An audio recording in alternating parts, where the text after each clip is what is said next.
मैत्रिणींनो, सर्वप्रथम तुम्हाला नवरात्रीच्या खूप खूप शुभेच्छा। आणि आजचा आपला टॉपिक देखील हाच आहे। आजच्या व्हिडिओमध्ये मी तुमच्यासोबत नवरात्रीशी रिलेटेड खूप मस्त हॅक शेअर करणार आहे। त्यामुळे व्हिडिओ खूप युजफुल आहे। व्हिडिओला शेवटपर्यंत नक्की बघा आणि आवडल्यास एक लाईक नक्की करा। चला तर मग कुठलीही वेळ न घालवता व्हिडिओला सुरुवात करूया। मैत्रिणींनो, आपला पहिला हॅक हेअरस्टाईल बद्दल आहे। आता नवरात्री सुरू आहे, बरेचदा आपण गरब्यासाठी तयार होतो व कधी कधी कामाच्या गडबडीत आपल्याला पार्लरमध्ये जायचा वगैरे वेळ राहत नाही आणि आपण नॉर्मल हेअर ओपन ठेवतो, नाहीतर एखादा जुळा वगैरे बांधून गरब्यासाठी रेडी होतो। तर आज मी तुमच्यासोबत अगदी सोपी अशी हेअरस्टाईल शेअर करणार आहे, जी बनवायलाही अगदी सोपी आहे आणि दिसायला अगदी सुंदर आहे। तर यासाठी आपल्याला आपले अर्धे हेअर पकडून एक छोटीशी पोनी रेडी करायची आहे। तर मी पहा एक पोनी रेडी केलेली आहे। अगदी सोपी आहे, कोणीही लेडीज ही पोनी तयार करू शकते। जर तुम्हाला समोरच्या फोरहेड वरून लट वगैरे काढायची असेल तर ती देखील तुम्ही काढू शकता। फक्त इथे सजेस्ट करेल की तुम्ही इथे ब्लॅक रबर बँडचाच उपयोग करा, जेणेकरून जी हेअरस्टाईल आपण बनवणार आहोत ती सुंदर दिसेल। तर पाहू शकता आपली ही पोनी रेडी झाली आहे। बनवायला अगदी इझी आहे आणि जनरली आपण बरेचदा अशी हेअरस्टाईल करतो। त्यानंतर माझं कपाळ थोडंसं उंच आहे आणि अगदी रिकामं वाटत होतं, म्हणून मी थोडा लट देखील काढून घेतलेला आहे। एवढं झालं की आपल्याला लागणार आहे एक मेटलची बांगडी। आता नवरात्री म्हटलं तर आपण सहसा गरब्याच्या ड्रेसवर ऑक्सिडाइज ज्वेलरी घालतो, त्यामुळे मी सिल्वर बँगल घेतलेली आहे। जर तुमच्याकडे सिल्वर कडा असेल, एकदम चांगल्या क्वालिटीचा थोडासा मोठा कडा असेल तर तो देखील तुम्ही घेऊ शकता। आता माझ्याकडे नव्हता, त्यामुळे मी ही सिल्वर बँगलच यूज केलेली आहे। त्यानंतर या बांगडीला देखील आपल्याला रबर बँड लावायचा आहे। तुम्ही पाहू शकता अगदी मधोमध मी या बांगडीचा रबर बँड लावलेला आहे। बांगडी दोन पार्टमध्ये डिवाइड झालेली आहे। त्यानंतर व्हिडिओत दाखवल्याप्रमाणे आपल्याला वरच्या भागातून बांगडीच्या पोनी काढायची आहे आणि खालच्या रबर बँडमधून जो उरलेला पोनीचा भाग आहे तो काढून घ्यायचा आहे।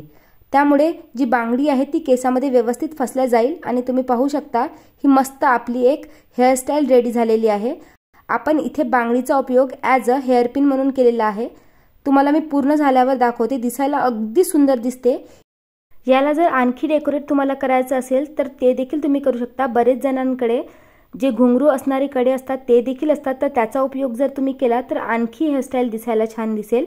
पण माझ्याकडे सिंपल बांगड्याच होत्या, त्यामुळे मी इथे बांगडीचाच उपयोग तुम्हाला दाखवलेला आहे, तरी देखील अगदी सुंदर दिसत आहे। त्याचप्रमाणे तुम्ही बघितलं असेल की गरब्यामध्ये कलरफुल ड्रेस आपण सहसा घालतो, तर याला आणखी डेकोरेट करण्यासाठी माझ्याकडे हे टेसल्सवाले इयरिंग्स होते, तर ते देखील मी खालच्या भागाला अटॅच केलेले आहे आणि शेवटचा लुक तुम्हाला आता दाखवते। पाहू शकता आता हेअरस्टाईल किती सुंदर दिसत आहे।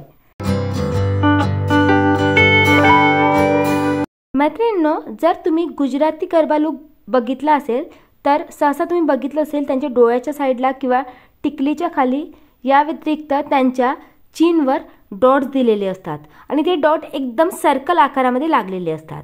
तर मी देखील माझ्याकडे आयलायनर होतं वॉटरप्रूफ, तर त्याने डॉट लावायचा प्रयत्न केला, तर लक्षात आलं की जर डायरेक्टली डॉट लावले तर ते इकडे तिकडे पसरतात।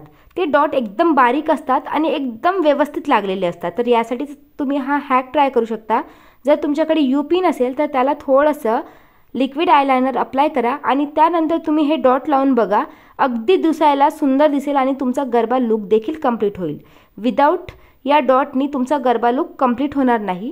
तर हे डॉट टिकलीच्या खाली देखील लावले जातात आणि या यूपिनच्या हेल्पनी तुम्ही सुंदरशी टिकली देखील रेडी करू शकता। बट मी ब्लॅक टिकली वापरत नाही, त्यामुळे मी टिकलीच्या खाली तुम्हाला लावून दाखवले नाही, फक्त डोळ्याच्या साईडला आणि चीनच्या साईडला लावून दाखवलेले आहे। तुम्ही पाहू शकता अगदी सुंदर असे डॉट दिसायला दिसत आहे।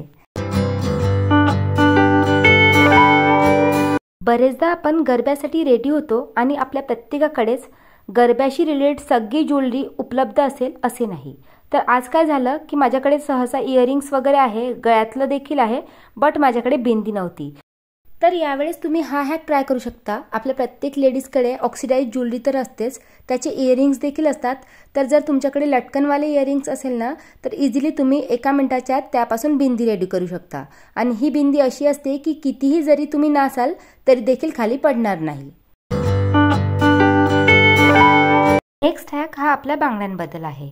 आता माझ्याकडे या प्लेन सिल्वर बँगल्स होत्या, तर अगदी दिसायला सिंपल दिसत होत्या, बट गरबाचा जो ड्रेस असतो ना तो कलरफुल असतो आणि त्या दिवशी कलरफुलच सगळं घातलं जातं। तर या बांगड्याला मला थोडंसं कलरफुल बनवायचं होतं. त्यासाठी एक सिंपलसा हॅक ट्राय केला आहे, नक्कीच तुमच्या उपयोगी येईल. तर मला या हातात दुसऱ्या हातात घालायसाठी बांगड्या तयार करायच्या होत्या. तर माझ्याकडे काही मेटलच्या जुन्या बांगड्या होत्या, तर त्यातल्या मी 6 बांगड्या घेतल्या आणि 3-3 बांगड्या एकमेकाला ग्लूगनच्या हेल्पनी जोडून घेतल्या. आता पाहू शकता छोटेसे कळे रेडी झाले आहे. आणि याला डेकोरेट करण्यासाठी तुम्ही कशाचा उपयोग करू शकता. जर तुमच्याकडे छोटे छोटे मिरर्स असेल किंवा पॉम्पॉम असेल कलरफुल, तर अगदी थोड्या वेळात तुमचे कलरफुल बँगल्स रेडी होईल. तर माझ्याकडे इथे ब्लू व पर्पल कलरचे पॉम्पॉम होते, तर तेच पॉम्पॉम मी या बँगलवर चिपकवलेले आहे. आणि तुम्ही पाहू शकता अगदी कलरफुल बांगड्या अशा माझ्याकडे रेडी झालेल्या आहे. एका हातात मी या बांगड्या घालणार आहे आणि एका हातात मी सिल्वर बँगल्स घालणार आहे. नाहीतर तुम्ही असंही करू शकता की सिल्वर बँगल या 2 बांगड्यांच्या मधात घालाल तरी देखील दिसायला खूप सुंदर दिसेल. तर अशा प्रकारे तुम्ही आपल्या बँगल्सला देखील डेकोरेट करू शकता.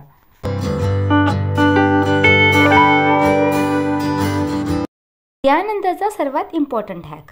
आपण सगळं रेडी झालो, ज्वेलरी घातली, बट आता मात्र मोबाईल कुठे ठेवायचा. आणि जर डायरेक्टली हातात मोबाईल पकडला तर आपल्याला नाचता येत नाही. आपण दांड्या कशा पकडायच्या. तर अशा वेळेस तुम्ही असा सिंपलसा पाऊच विकत घेऊन ठेवू शकता. हा पाऊच तुम्हाला नेहमीच उपयोगात येईल. तर अशा प्रकारचा एक मी मोबाईल पाऊच घेतलेला आहे, ज्याला तुम्ही लटकवू देखील शकता, नाहीतर आपल्या कमरेच्या साईडला अडकवू देखील शकतात. याला एक कमरेला अडकवायला हँगर देखील दिलेला आहे. तर मी सजेस्ट करेल की तुम्ही याला कमरेला अडकवा, त्याचबरोबर त्याला पिनअप देखील करा, जेणेकरून तो डान्स करताना खाली पडणार नाही.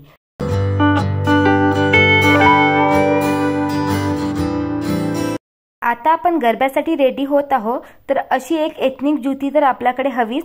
तर ही एक राजस्थानी जुती मी एकदा मेल्यामधून खरेदी केली होती, तेही एथनिक ड्रेसवर घालायसाठी. पण माझ्या कधी लक्षातच आलं नाही की गरबा ड्रेससाठी देखील याचा खूप चांगला उपयोग होईल. आणि जेव्हाही घ्याल अशा प्रकारची जुती, तर मागच्या साईडला अशा प्रकारचे बेल्ट असेल तीच घ्या, जेणेकरून ती दिसायलाही सुंदर दिसेल आणि तुम्ही डान्स वगैरे कराल तर पायातून निघणार नाही. तर अशा प्रकारची जुती तुम्ही तुमच्या गरबा ड्रेसवर घालू शकता.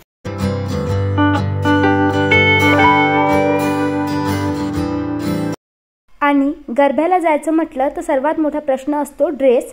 आपल्या महाराष्ट्रात तर इझिली रेंटवर मिळतात, पण बरेचदा रेग्युलर प्रोग्राम असतात आणि रेग्युलर थोडी ना आपण रेंटवर ड्रेस घेणार आहोत. तर मी तर उत्तराखंडात राहते, माझ्याकडे तर ड्रेसही नव्हता आणि मला गरबा खेळायला जायचं होतं. तर मी एक मस्त ड्रेस क्रिएट केलेला आहे. तर माझ्याकडे एक येलो कलरचा लेहंगा होता व त्यावर ग्रे कलरचा टॉप दिलेला आहे. बट मला काहीतरी वेगळं क्रिएट करायचं होतं, तर माझ्याकडे एक ब्लॅक कलरचा टॉप आणि येलो कलरच्या लेहंग्याने मी एक मस्त लुक क्रिएट केलेला आहे. बट मात्र ज्वेलरी घालायला गेले तेव्हा कळलं की त्या ज्वेलरीतले काही स्टोन पडलेले आहे आणि ती ज्वेलरी मला घालायची होती. त्यामुळे मी हा हॅक ट्राय केला. हा हॅक मी तुमच्यासोबत काही दिवसा अगोदर शेअर केला होता इयरिंग्सवर. तर तोच हॅक मी आज माझ्या नेकलेसवर अप्लाय केला आहे आणि तुम्ही पाहू शकता अगदी थोड्या वेळात माझा नेकलेस रेडी झालेला आहे.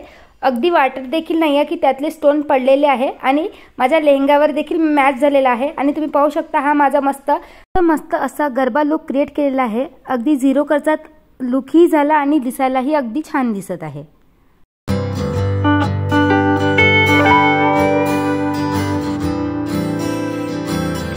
तर मैत्रिणींनो, व्हिडिओ इथेच एंड करते. आशा करते की तुम्हाला आजचा व्हिडिओ नक्कीच युजफुल वाटला असेल. व्हिडिओ आवडला असेल तर कमेंट करून नक्की कळवा. चला तर भेटूया अशाच एका नवीन व्हिडिओमध्ये. तोपर्यंत बाय बाय.